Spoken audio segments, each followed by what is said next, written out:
работает.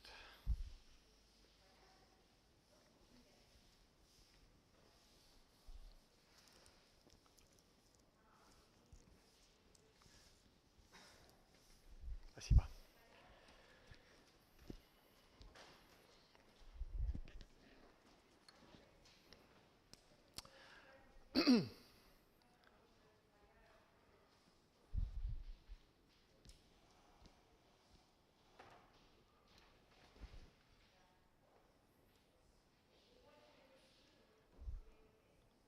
Сейчас Анфис вернется, который любезно вытирал доску.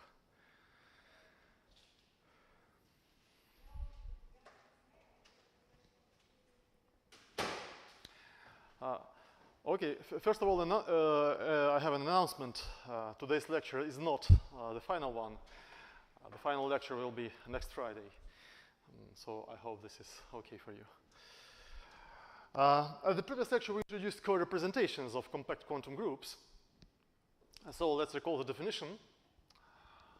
Suppose we have a compact quantum group A and a finite dimensional vector space E.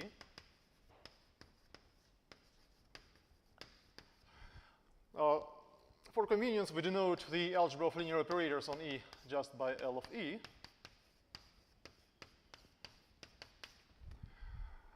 And we define a co-representation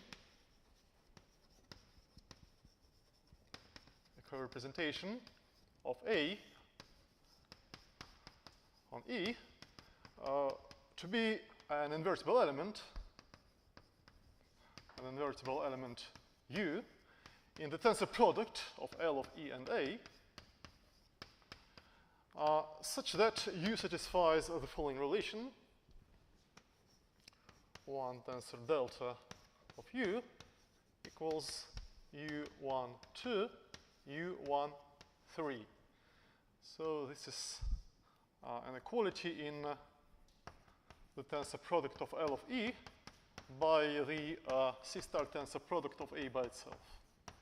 As usual, we'll take the minimal C-star tensor product. Just in case, let's recall the notation.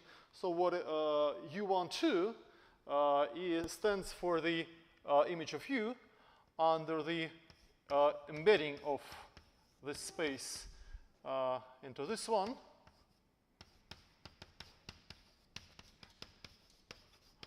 So we embed L of E onto the first tensor factor and A onto the second tensor factor.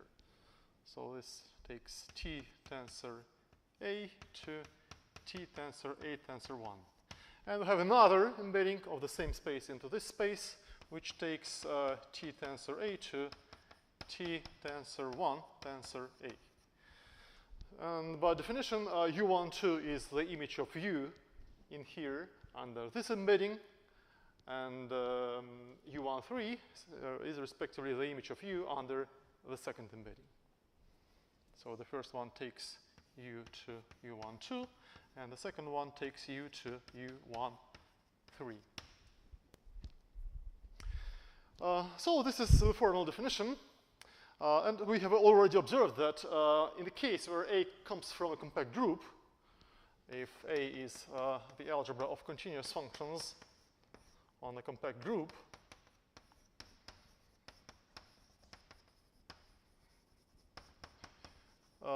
then this tensor product is just the space of continuous functions on A with values in L of E. So U is just a continuous map from G to L of E. Respectively, this space is the space of continuous functions on G cross G. The space of continuous functions on G cross G with values in L of E. And this relation, 1 tensor delta of U equals U12, U13, means exactly that the corresponding L of E valued function U satisfies the following condition: U of xy equals u of x, u of y.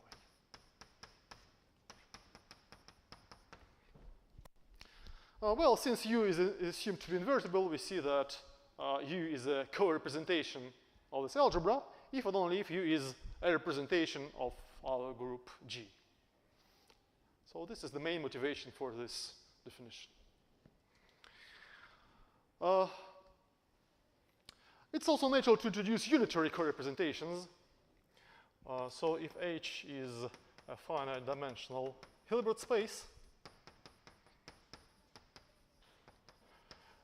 then let's observe that this tensor product, L of E, L of H tensor A, is a sister algebra in a natural way.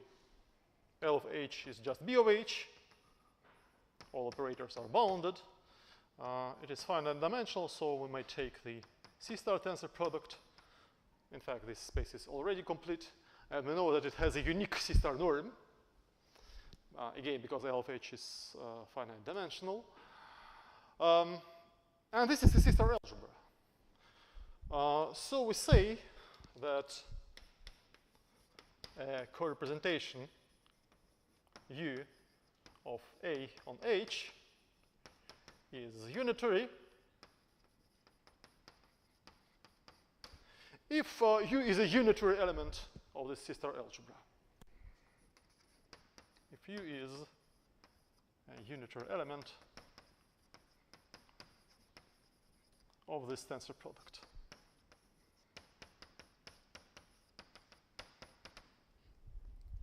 And again, by looking at the previous example, we easily see that U is a unitary element if and only if A is C of G, then U is a unitary element if and only if it is pointwise unitary. So the involution on this algebra is just defined pointwise, which means precisely that all operators U of x are unitary. So we get a one-to-one correspondence between unitary co-representations of C of G and unitary representations of G. So in summary, we have the following picture. Finite dimensional co-representations of C of G correspond bijectively to finite dimensional representations of G. And if we restrict to the unitary case, then finite dimensional unitary co-representations of C of G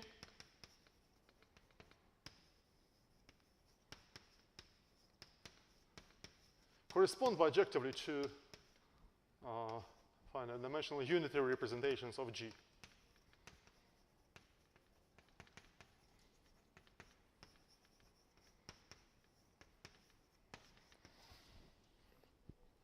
Okay, so these are one-to-one correspondences. And our next goal will be to show that this is not just a one-to-one correspondence, but is actually an isomorphism of categories.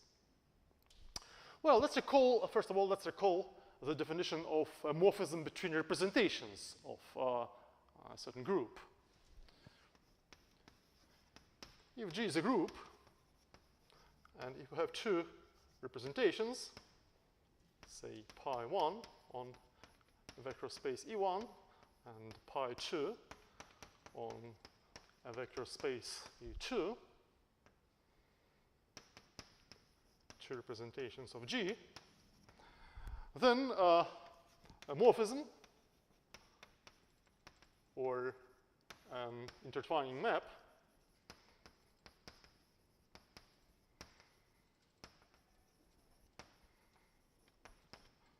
from pi 1 to pi 2 is by definition a linear map T from E1 to E2 such that it satisfies the following condition.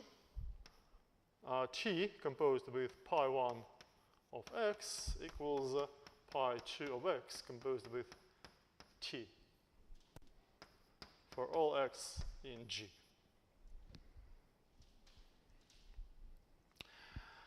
And the set of all morphisms from pi 1 to pi 2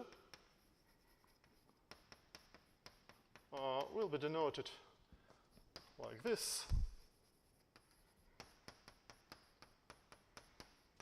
or equivalently like this. Set of all G morphisms from E1 to E2. So clearly, representations of G together with their the class of their intertwining maps forms a category.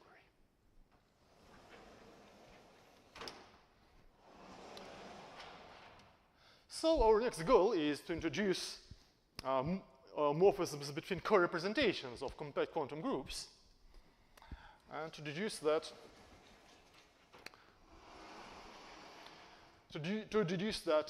this diagram is an isomorphism of categories. So before introducing morphisms between co-representations, let's try to interpret the definition of a co-representation in a slightly different way. First of all, let's make some preliminary observations. Suppose that we have two finite dimensional vector spaces, E and F,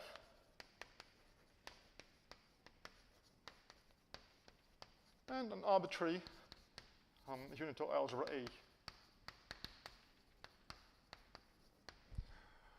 A. I claim that there exist isomorphisms of vector spaces between the following spaces. If we take the space of linear operators from E to F and take the tensor product with A, then this is isomorphic to the space of linear operators from E to F tensor A. And also this space is isomorphic to the space of all A module homomorphisms from E tensor A to F tensor A. So here we interpret these tensor product as free right A modules.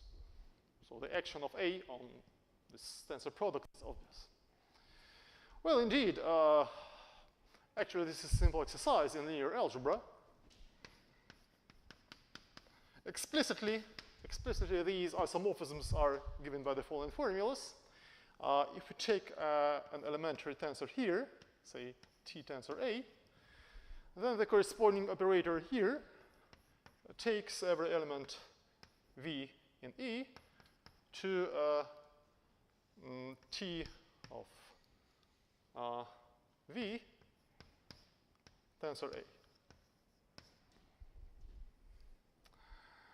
And similarly, if we have a map S in here, which acts from E to F tensor A, then the corresponding homomorphism from E tensor A to F tensor A is uniquely determined by the following formula. So it takes every elementary tensor in here to S of V multiplied by A. So it's a simple exercise to show that this is indeed, these two maps are indeed vector space isomorphisms. Of course, it's essential that E and F are finite dimensional. In the general case, this is not true. Moreover, if E equals F, then we have an isomorphism between L of E tensor A and the space of all endomorphisms of the free right A module, E tensor A. And this is actually, this is not just a vector space isomorphism, this is an algebra isomorphism.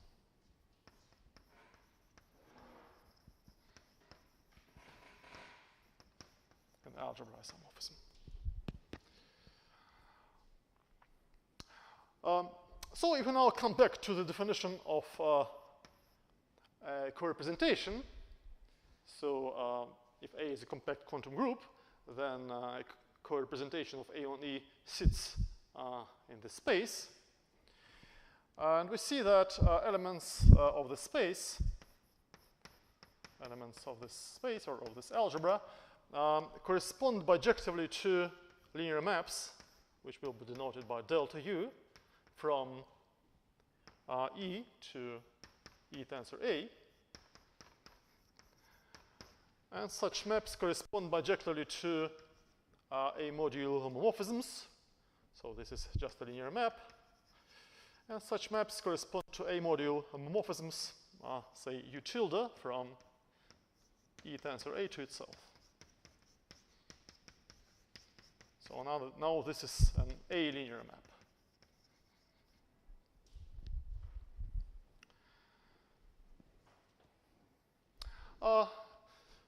Well, to understand this better, let's look at the commutative case. An example and an exercise at the same time. If A is the algebra of continuous functions on a compact group G, so if now U is an element in L of E tensor A, then the respective map delta U acts from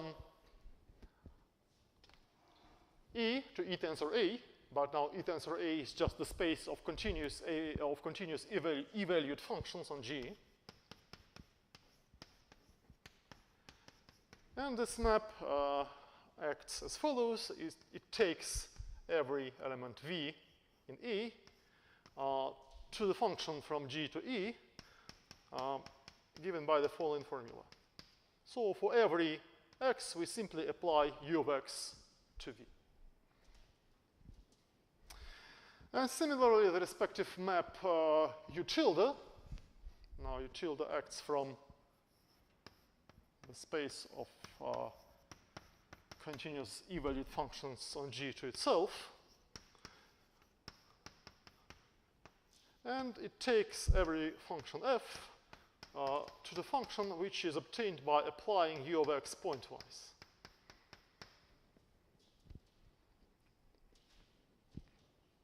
Well, the verification of these formulas is a simple exercise which is almost immediate from the definition. Okay, let's now come back to the definition of a co-representation. And let's try to write it in terms of delta U or in terms of U tilde. Again, we have the following exercise, which is proved by an explicit calculation. If A is a compact quantum group, and U is an element, well, E is a finite dimensional vector space. E is a finite dimensional vector space. And U is an element in the tensor product of L of E and A. Then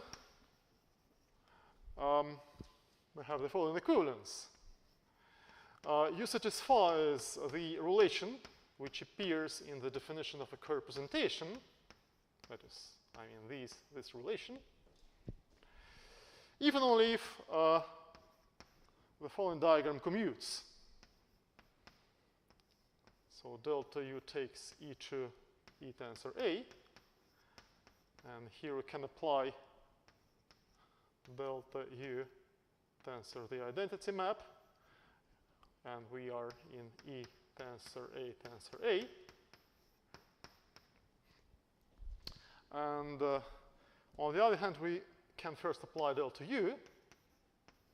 So we are in E tensor A. And now we can apply the co-multiplication on A and the identity map of E. So the result will belong to the tensor product of E by the C star tensor product of A by itself. So I claim that this equality is equivalent to the commutativity of this diagram. This is a straightforward calculation. Probably you have already met such a diagram if you are a little bit familiar with the language of comodules over co-algebras. So we see that, well, this is almost the definition of a co-representation. and it is equivalent to the commutativity of this diagram. A little problem with this alternative definition is that, U was assumed to be, if you look again at the definition of a co-representation, we must remember that U was assumed to be invertible. And unfortunately, there seems to be no simple way of stating the invertibility of U in terms of this diagram. Probably this is one of the main problems why the language of co-representations turns out to be more convenient in the theory of compact quantum groups as opposed to the language of co-modules. If A is not a compact quantum group but is a co-algebra in the pure algebraic, a bialgebra in the pure algebraic sense, a bialgebra with a co-unit, then we can easily interpret the invertibility of U in terms of delta U. But compact quantum groups, in general, they don't have a co-unit. And so we have no efficient instrument to interpret the invertibility of U in terms of delta U. Anyway, this language is nevertheless quite useful, the language of delta U. Okay, now we are ready to introduce morphisms between co-representations.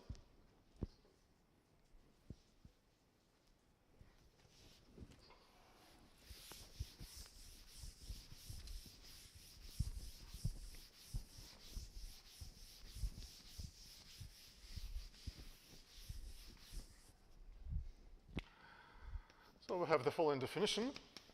Suppose that A is a compact quantum group, and U and V are finite dimensional co-representations of A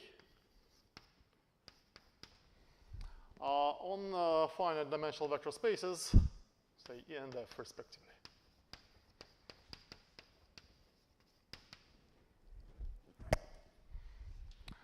And by definition, or an intertwining map,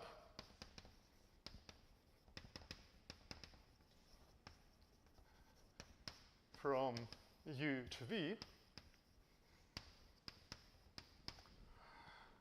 is a linear map T from E to F such that we have the following relation. We can take the tensor product of T by the identity map of A and compose it with U tilde. So U tilde acts from E tensor A to F tensor A, and this acts from U tilde acts from E tensor A to itself, and this one acts from E tensor A to F tensor A. And we can also take the same map and compose it with V tilde.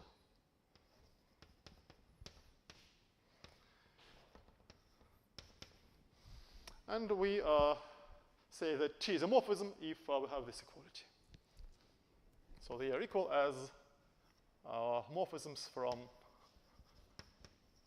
E tensor A to F tensor A.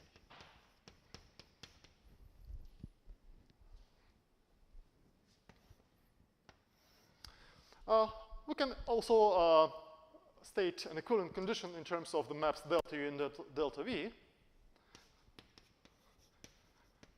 So equivalently, this condition means that the following diagram commutes.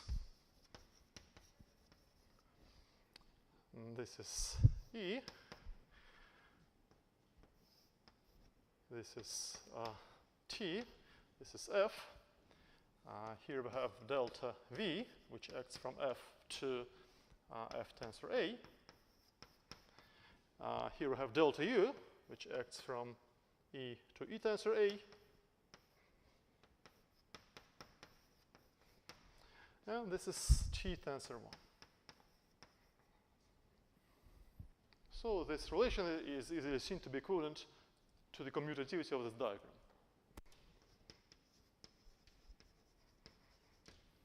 Well, indeed, this relation, if we want to verify this relation, it suffices to consider only elements of this form, V tensor 1, because both sides of the formula are A-modular homomorphisms, and E tensor A is generated as an A module by elements of this form. So in other words, it suffices to restrict this map to E tensor 1. And as a result, everything can be written in terms of delta.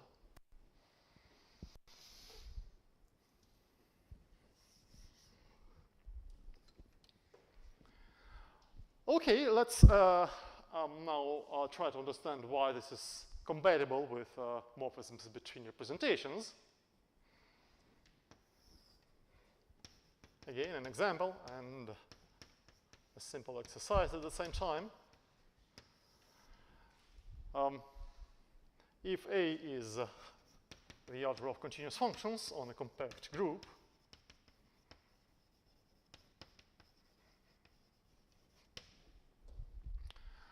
then we know that co-representations of A correspond bijectively to representations of G.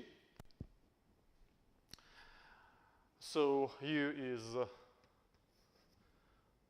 a continuous function from G to GL of E, and V is a function from G to GL of F. And if we compose first T with delta V, T, and apply this to an arbitrary element of E, let's note it by W. So W is an element in E, and this is an element in here. But F tensor A is just the space, again, this is the space of F-valued continuous functions on G. And I claim that this is nothing but, this function is nothing but V of X applied to the vector T of W.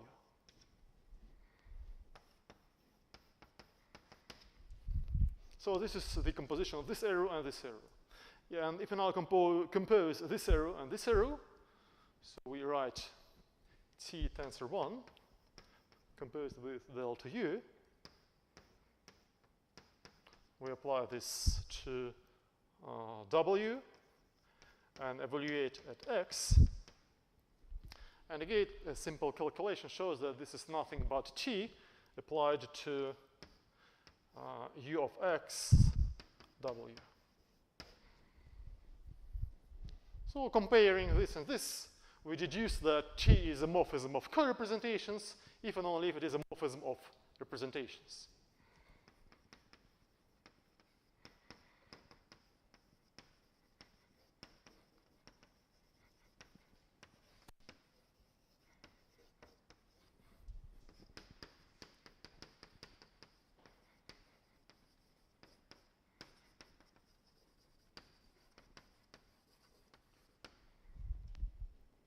So as a result, we see that this diagram is actually an isomorphism of categories.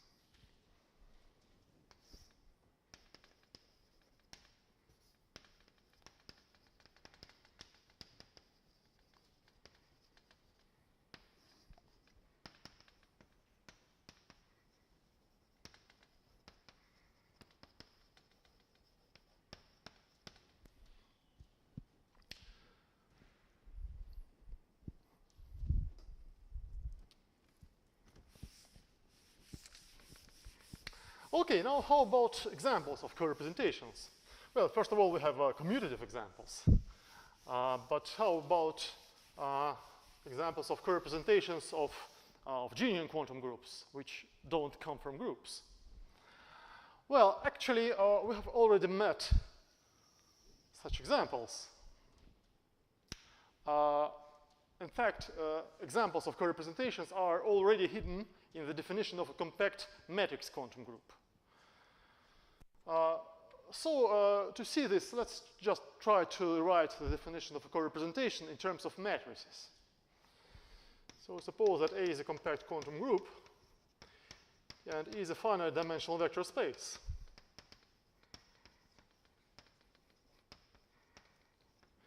We choose a basis, say E1 to En. This is a basis of E.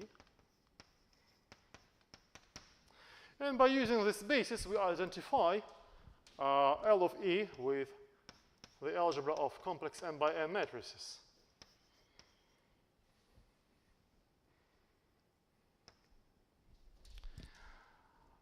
Therefore, the tensor product of L of E by E is identified with the tensor product of Mn, tensor A, which is just the algebra of all n by n matrices with entries in A. So an element U in L of E tensor A corresponds bijectively to an element little u, which is just an n by n matrix with entries in A. And again, we have the following simple exercise.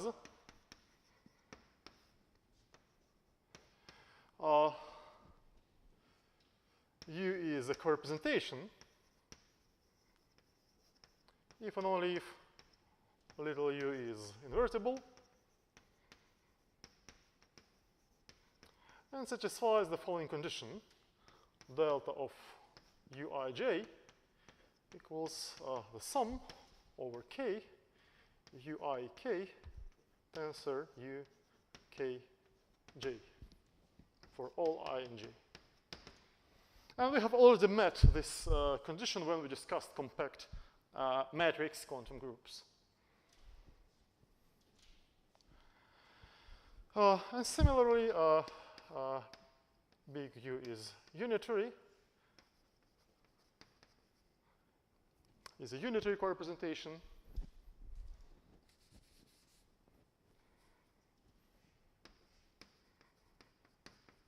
Is a unitary co-representation if and only if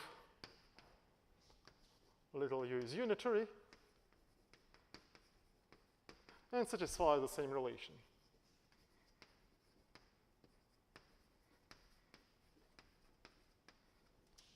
Let's denote it by 1.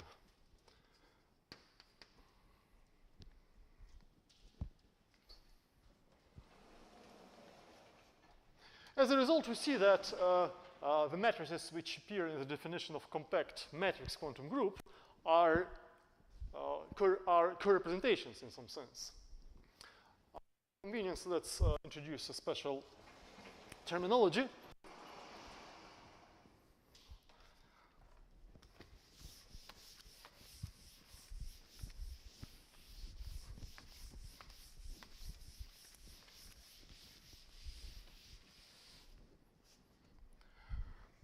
By definition,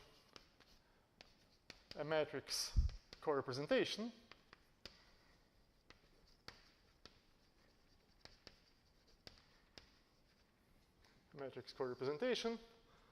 of A is an invertible matrix U satisfying relation 1.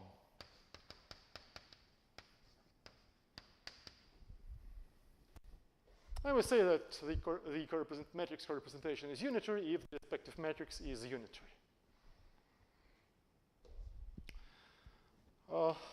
And we see now that if we take a compact matrix quantum group, A delta in U, so A is a unital sister algebra, delta is a co-multiplication, and U is an invertible matrix. Then U is a matrix co-representation.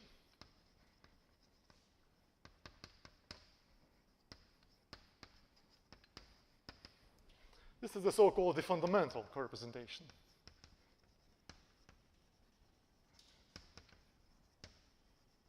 So the fundamental co-representation of compact matrix quantum group is the matrix co-representations, which is already in the definition of this compact matrix quantum group. This, in some sense, this is a part of the structure of A. Okay. For technical reasons, it's rather convenient to interpret co-representations of compact quantum groups in terms of representations of the dual algebra. So let's recall that if A is a compact quantum group, then the dual space A star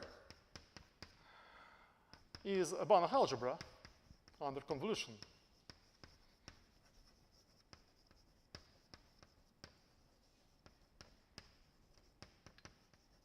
So the convolution of two functionals is defined as follows. This is the composition of the co-multiplication on A with their tensor product. We have already used this fact when we discussed the higher state.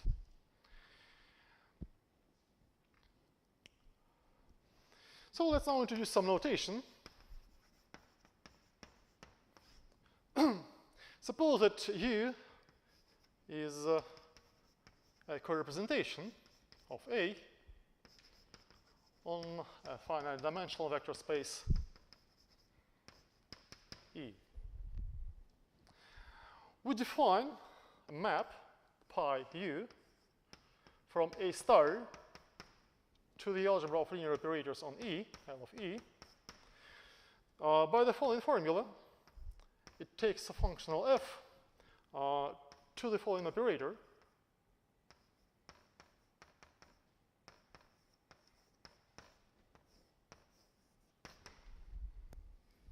So U sits in L of E tensor A. We apply this map from which acts from L of E tensor A to L of E, sorry.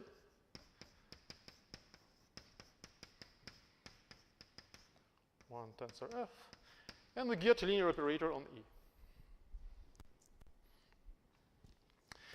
In the classical setting, in the case where A is just the algebra of continuous functions on a compact group, so this is a special case of our construction. If A is C of G, then A star is the measure algebra, which consists of all complex Radon measures on G. And pi U takes a complex Radon measure mu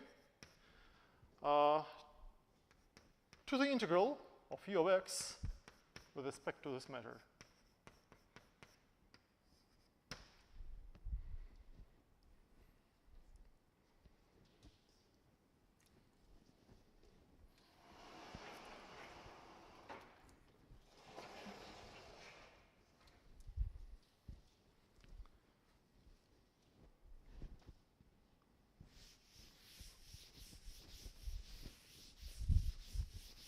So I claim that pi U is a representation of A star.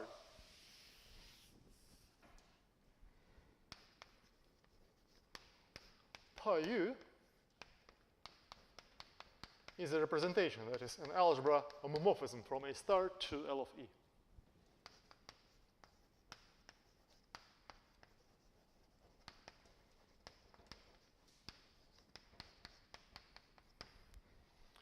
Well, this result generalizes the well-known fact that representations of a compact group G generate representations of its measure algebra. The proof involves the following useful lemma.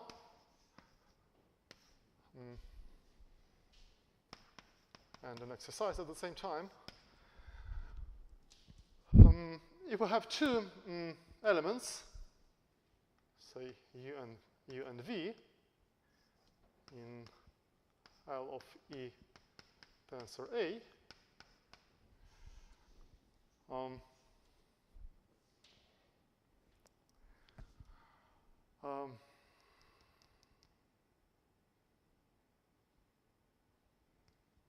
and two functionals, f and g, on A. Then we can look at the following element of L of E tensor A, U12, V13, and apply the functional, the map 1 tensor F tensor G. So this is well defined because this sits in L of A tensor A. And so this, applying this map, we get an element in L of E. So I claim that this is the product of the following two operators. 1 tensor F applied to U times 1 tensor G applied to V. So in some sense, this is indeed true because U12 sits in the product of L of E tensor A, and the final tensor factor is just 1. So 1 tensor F acts only on this element, and similarly 1 tensor G acts only on this element. And the formal proof is a little calculation. Clearly, it suffices to prove this result in the case where U and V are elementary tensors, decomposable tensors. And in this case, this is just indeed a very simple algebraic calculation. Okay, now we can easily prove the proposition. Proof of proposition.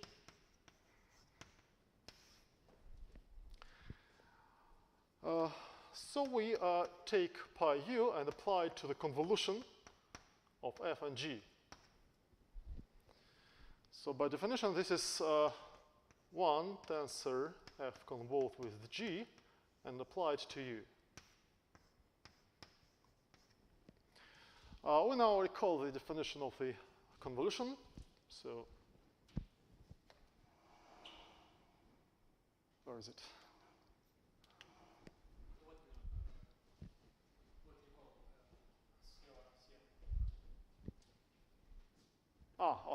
So this is the definition of the convolution of f and g. So we substitute this into our formula, and we get 1 tensor f tensor g composed with delta, and we apply this to u. Well, this map can be decomposed as the composition of two maps. The first one is 1 tensor f tensor g, and the second one is 1 tensor delta. And we apply this to u. But u was a co-representation, so 1 tensor delta applied to u is u12, u13.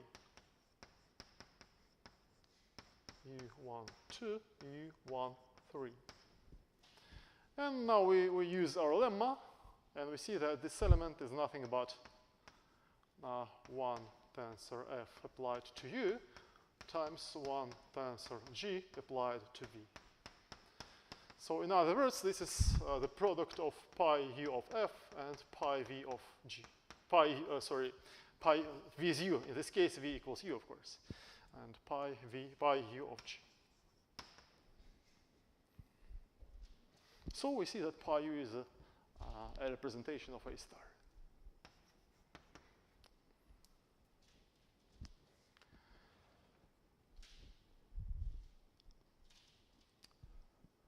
Okay, so our next goal is to show that this construction is actually a fully faithful functor from the category of representations of A to the category of co-representations of A star.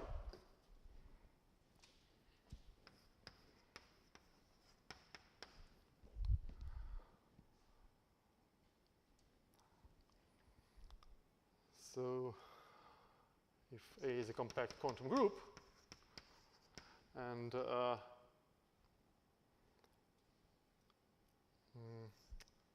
U and V are finite dimensional co-representations of A on vector spaces E and F, respectively. Then we have the following equality. The space of morphisms from U to V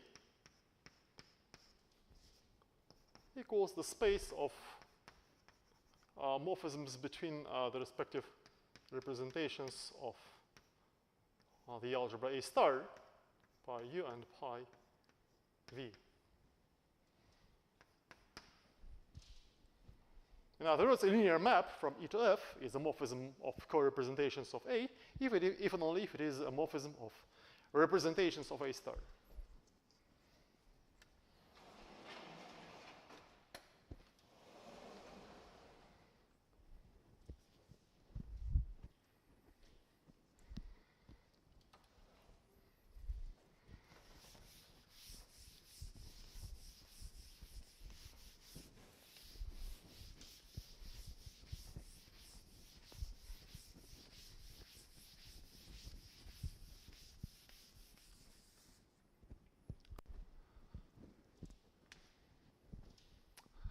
Well, to prove this result, we need a following simple lemma.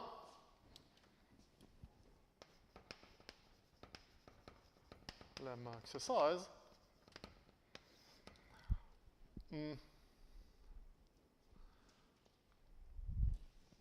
Well, first I write a formula and then I explain what it means.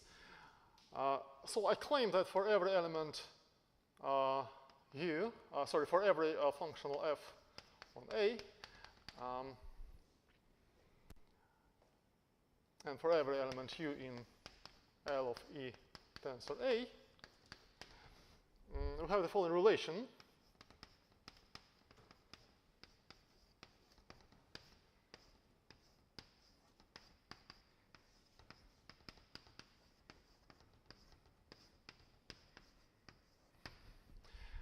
So, well, the left-hand side is precisely the element which appears in the definition of pi U.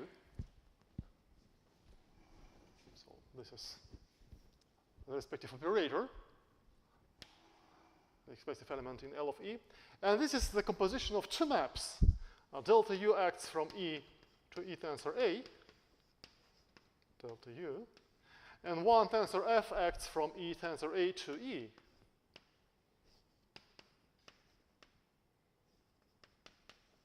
So the result of the composition is also a linear map from E to itself.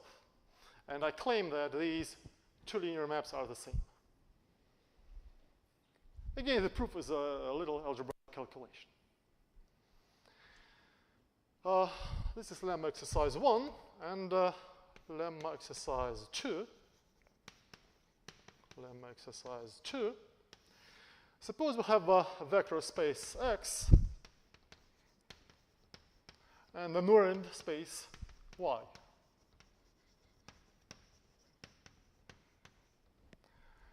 I claim that for every non-zero element, say Z, in their algebraic tensor product, we can always find a linear functional f on Y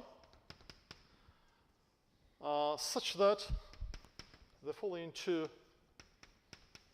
vectors of the following vector of f of x is not equal to 0. So Z sits in here. One tensor f applied to Z sits in X. So I claim that we can always find f such that this is non-zero. This is a little exercise on applying the Hahn-Banach theorem. Everything follows from the fact that bounded linear functionals on Y separate the points of Y. Okay, we can now prove our proposition. Proof of proposition.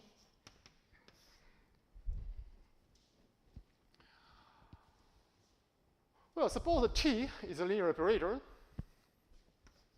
from E to F.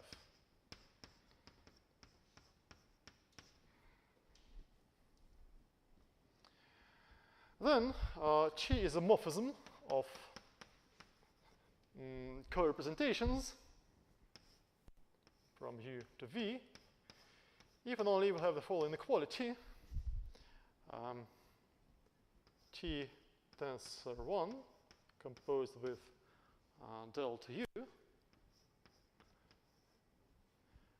is delta V composed with T. I hope this is correct. So delta U acts from E to F tensor A, and this acts from E tensor A to F tensor A, and this is also mapped from E to F tensor A. This is just the diagram which was, well, I have already removed the diagram, but I hope this is correct. Okay, so they are equal as maps from E to F tensor A.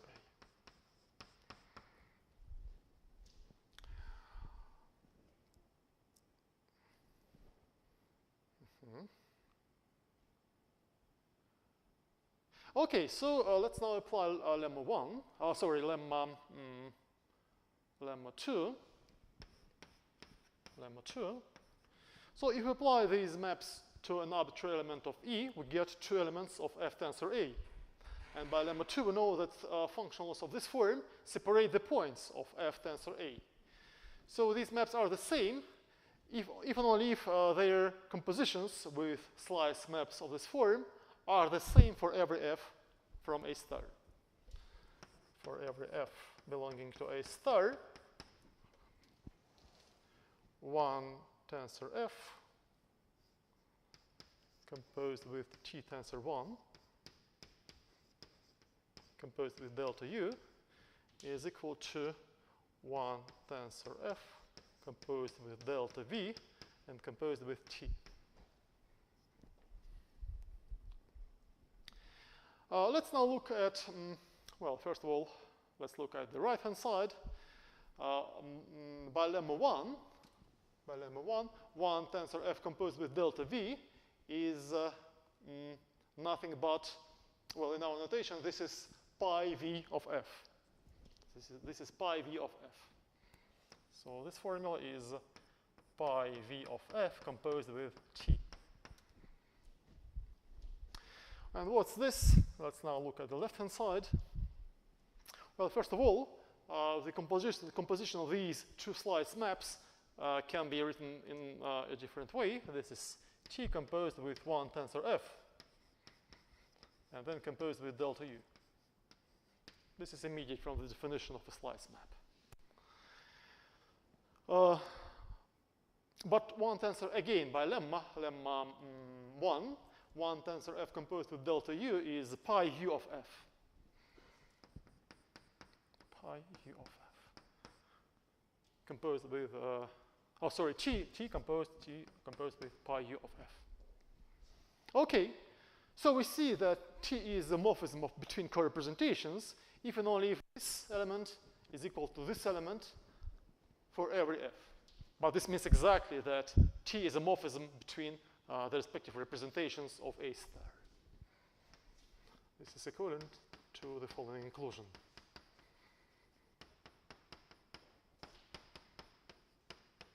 And this completes the proof.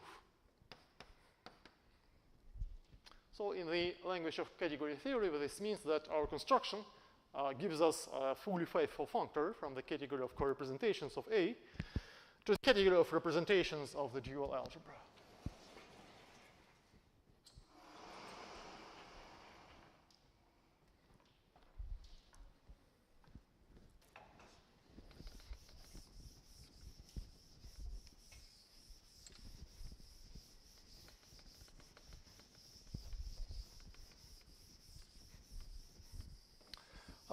Okay, so our next goal is to introduce invariant subspaces for co-representations and to give a definition of an irreducible co-representation.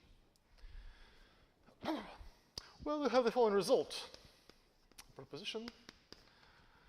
Suppose that A is a compact quantum group.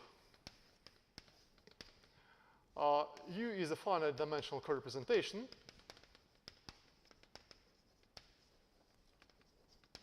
Of A on a finite dimensional vector space E. Suppose that F, big F, is a vector subspace of E. And let's choose an arbitrary projection, an arbitrary linear projection of E onto F.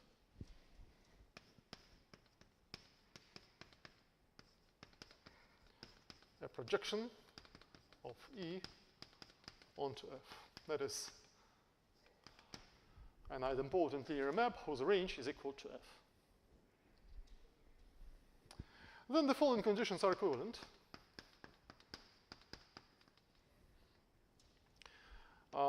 Condition 1, we have the following relation: pi tensor 1, u pi tensor 1 equals u times pi tensor 1.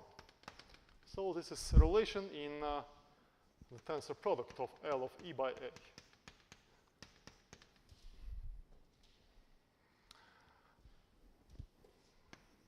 Condition 2, if we look at the map U tilde, so we recall that U tilde acts from E tensor A to itself. So U tilde takes F tensor A to itself. So F tensor A is an invariant submodule for U tilde. And condition 3 is written in terms of the map delta U.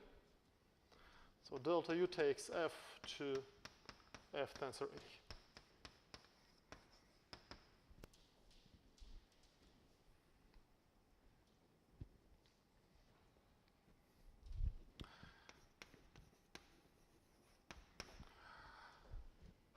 To prove this result, let's first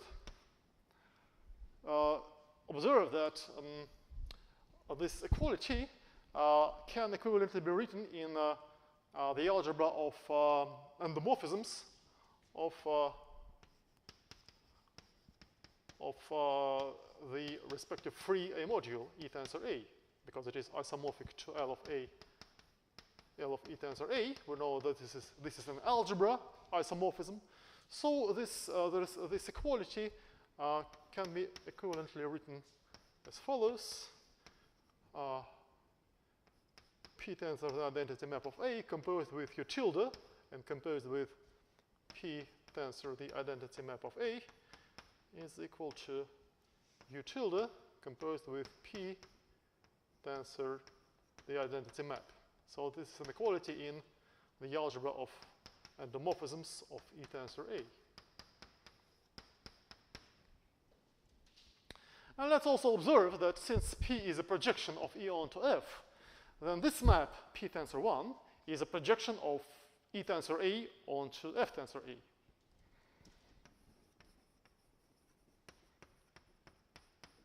P tensor, the identity map of A, is a projection of E tensor A onto F tensor A. And now, if we now look at this equality, we see that this equality, let's denote it by 2. So P tensor A is a projection on this submodule. So this means that this map and this map are the same on the range of P tensor A, that is on F tensor A. So P tensor 1 composed with U tilde equals U tilde on F tensor A.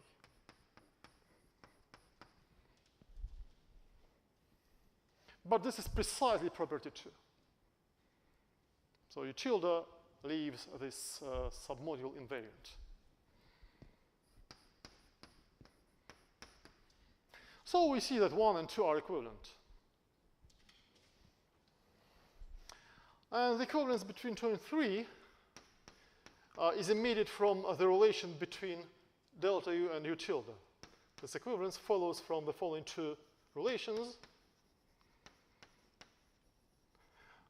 U tilde applied to V tensor A is delta U of V times A. and respectively delta u of v is u tilde applied to v tensor 1. And that's it. So delta u takes f to f tensor A, if and only if u tilde takes f tensor A to itself. This follows from these two formulas.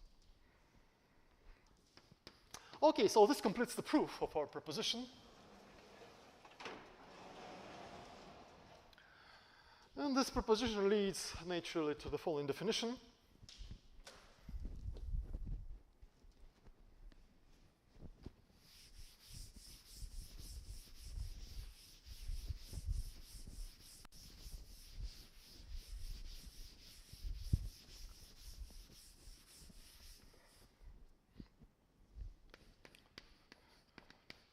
We say that F is a U-invariant subspace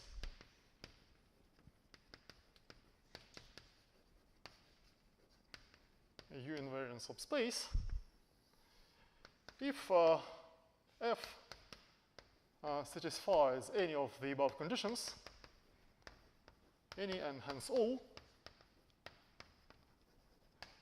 of the equivalent conditions of the previous proposition.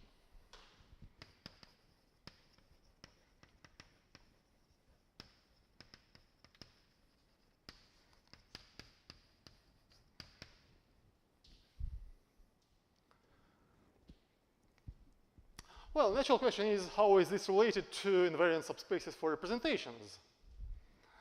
Well, let's look once again at the commutative case.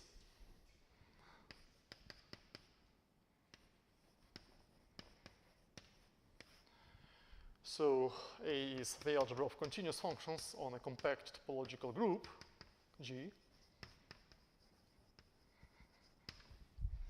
And U is a representation of G on E.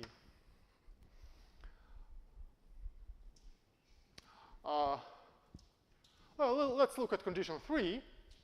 So now delta U acts from E to the space of continuous E-valued functions on G. We already know that delta U acts by the following formula. It takes every element little v to the function given by the following formula. So we simply apply u of x to v. And so condition 3 means that delta u takes f to the subspace of f-valued continuous functions on G. That is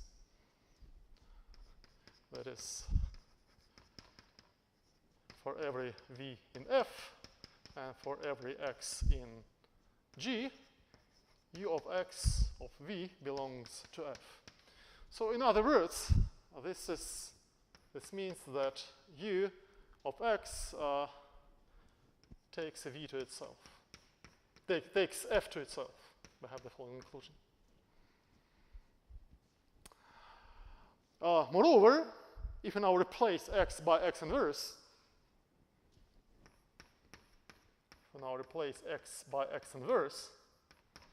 we see that actually these two subspaces are the same.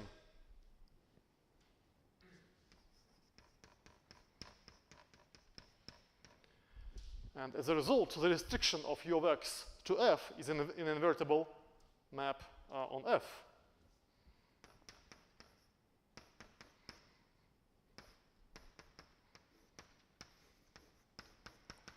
And so this leads naturally to the notion of a subrepresentation.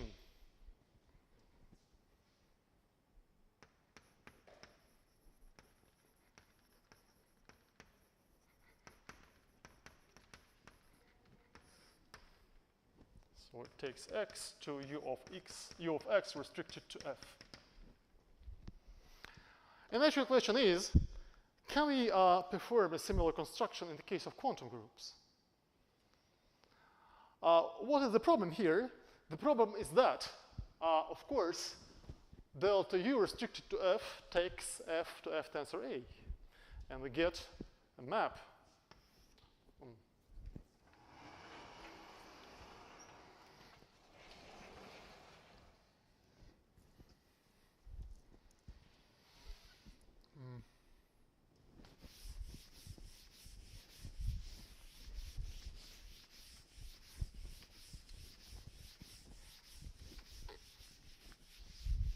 if now F is an invariant subspace for some co-representation,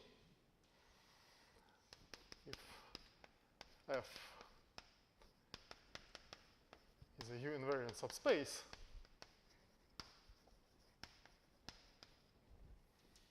where U is a co-representation of a compact quantum group A, then we can always restrict delta F, delta from E to A tensor A to F, and we get a map from F to F tensor A. And this map yields an element, let's denote it like this, U sub F, which sits in L of F tensor A. So it's natural to call this element a sub-co-representation of U. But the problem is that we don't know, we know nothing about the invertibility of this element. In the group case, we know that it is invertible, but formally this construction doesn't extend to quantum groups. So the natural question is it invertible? It turns out that the answer is, fortunately, the answer is yes, but this is not obvious at all. And the proof will be given now, probably at the next lecture. And the proof will follow from some structure results of co-representations of compact quantum groups.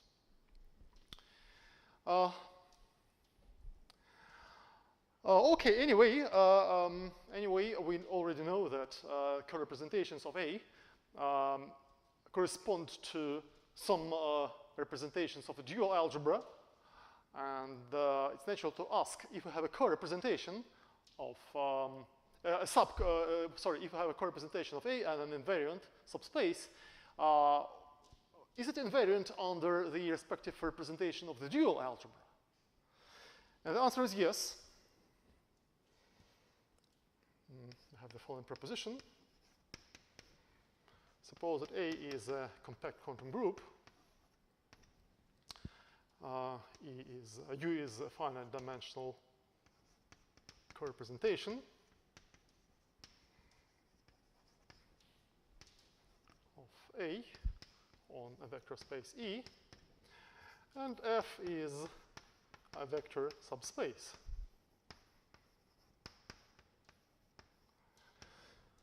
And I claim that F is U invariant,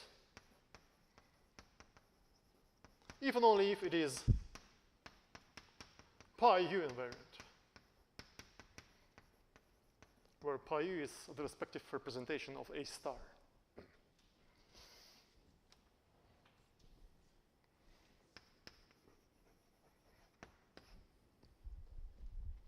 Well, to prove this result, again we choose a projection of E onto F. Choose a projection P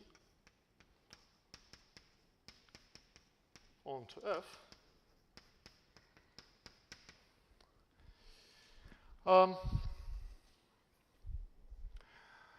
And let's observe that F is pi U invariant.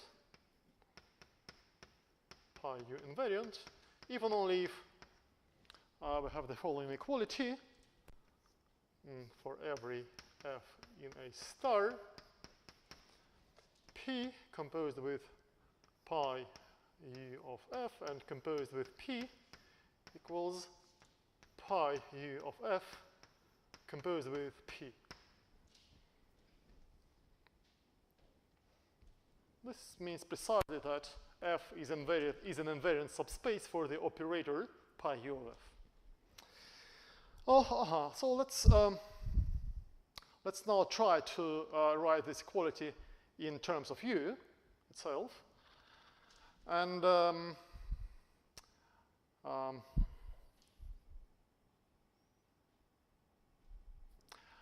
let's observe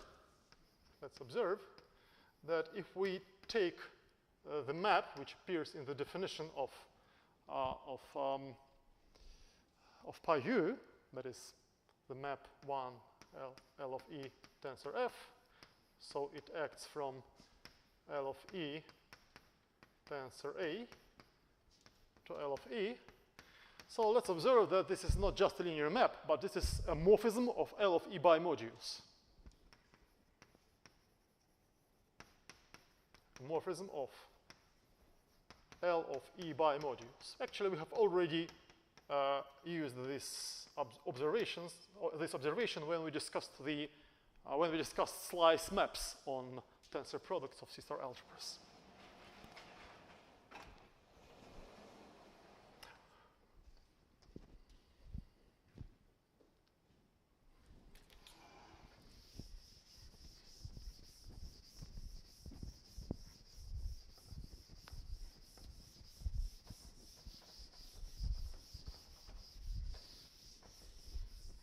Okay, so let's now look separately at the left-hand side and at the right-hand side of this equality. Well, let's start with the right-hand side. Pi u of f composed with p. So this is 1 L of E tensor f applied to u and then multiplied by p. This is just the definition of pi u. Now we use the fact that this map is a morphism of bimodules. At this point, morphism of right L of E modules. Well, L of E acts on L of E tensor A by multiplying, by multiplying by L of E on the right. So as a result, this is 1 L of E tensor F applied to U times P tensor 1. Well, this is the right-hand side of our equality. And similarly, the left-hand side of this equality has the following form. P pi U of Fp equals P times 1 tensor F applied to U, and again multiplied by P. And again, we use the fact that this is L of E bimodule homomorphism. So this is 1 L of E tensor F applied to the triple product of the following form, P tensor 1, U, P tensor 1.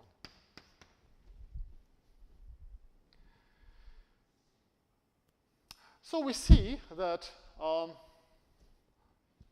our equality holds for every f. That is,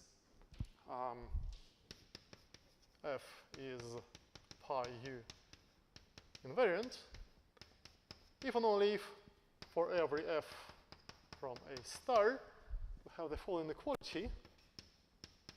1 tensor f applied to u p tensor 1 equals 1 tensor f applied to p tensor 1 u p tensor 1.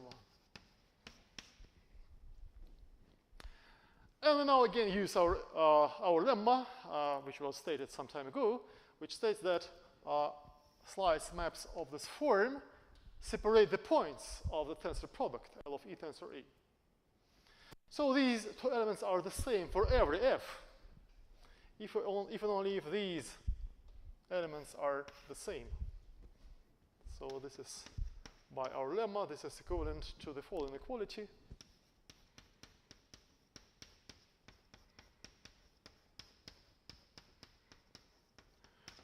But this is one of the equivalent of our equivalent definitions of a U invariant subspace.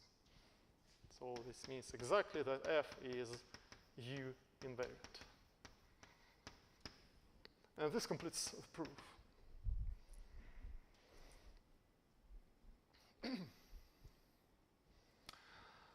Okay, we can now give the definition of an irreducible co-representation.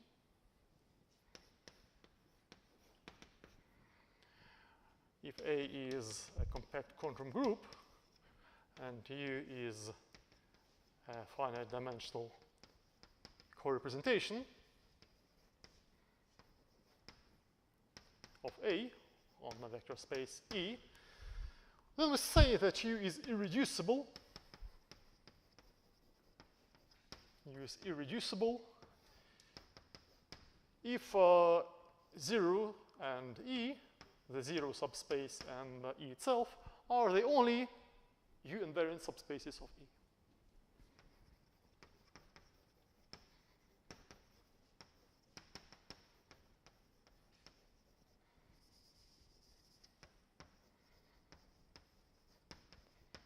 So it is irreducible if E doesn't have non-trivial invariant subspaces different from 0 and E itself. And as a simple corollary of our previous proposition, we deduce that U is irreducible even only if the respective representation of the dual algebra pi U is irreducible.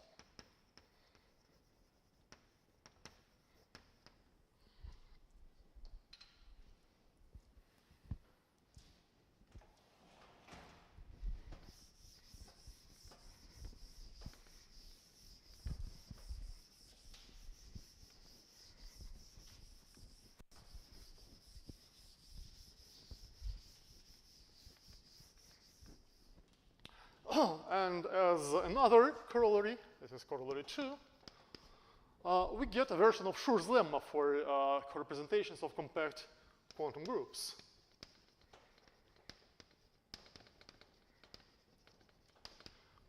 Suppose that A is a compact quantum group, and U and V are two finite dimensional, irreducible co-representations of A. Then, if they are not isomorphic,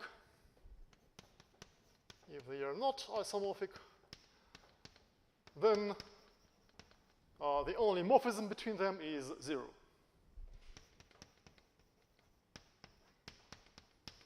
This space is 0. If they are isomorphic,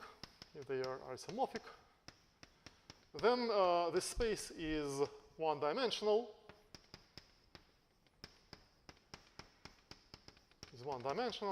And is actually spanned by an arbitrary isomorphism between them.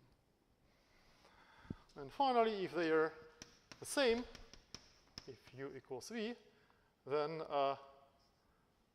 well, simply can be written in a more simple form. So the algebra of endomorphisms of U is just the algebra of operators of the form a constant times the identity map. And actually, there is nothing to prove here, because everything follows from the respective version of Schur's lemma for representations of A star. This follows from the classical Schur's lemma,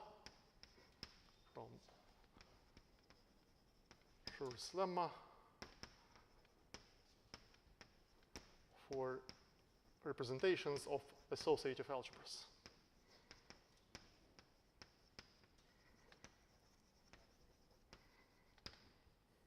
Well, indeed, we already know that irreducible co-representations of A correspond bijectively to irreducible.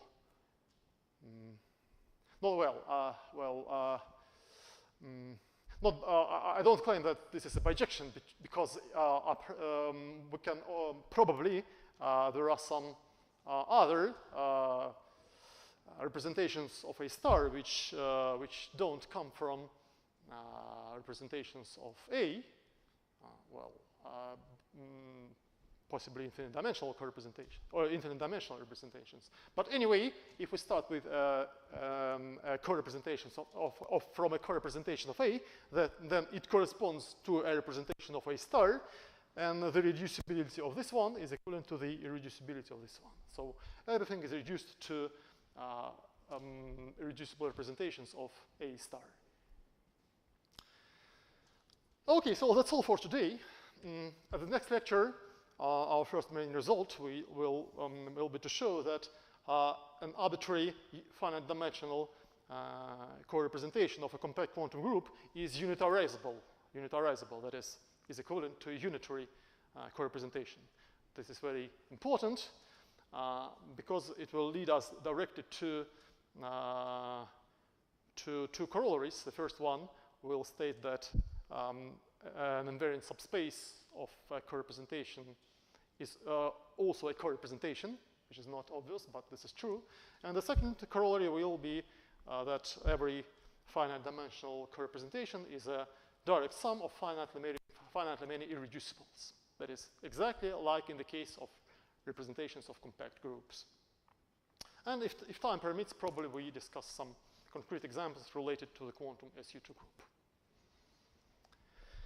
Okay, thank you.